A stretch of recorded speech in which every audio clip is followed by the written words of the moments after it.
तर sir बायरला investment कशा प्रकारे करावी किंवा त्याला प्रॉफिट कशा प्रकारे येईल त्याचा प्लीज गाईड करा. हा जो प्रश्न आहे याचं उत्तर जर का स्ट्रेटफॉर्ड द्यायचं झालं तर बायरला किती टायमिंगसाठी इन्व्हेस्टमेंट करायचा हा प्रश्न फार महत्वाचा आहे.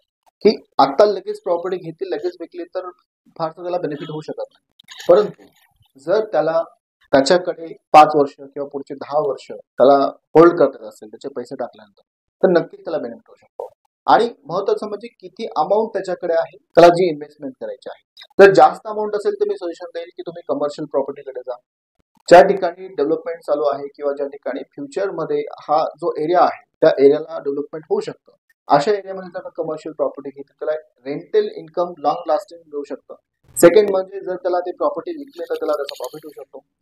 त्या ठिकाणी जर त्याला स्वतःचा व्यवसाय करायचा असेल व पैसे मिळवायचे असेल तर तोही त्याला एक ऑप्शन मिळू शकतो. दुसरी गोष्ट जर त्याला रेसिडेन्शियल प्रॉपर्टी घ्यायची असेल, बजेट वाईज जर कमी असेल तर रेसिडेन्शियल प्रॉपर्टी घेऊन त्याला तो रेंटवर देऊ शकतो. किंवा भविष्यामध्ये कालांतराने ज्या वेळेला त्याची मार्केट व्हॅल्युएशन वाढली असेल त्याला तो विकू शकतो. अशा प्रकारे रिअल इस्टेटमध्ये विविध प्रकारे आपण इन्व्हेस्टमेंट बघू शकतो.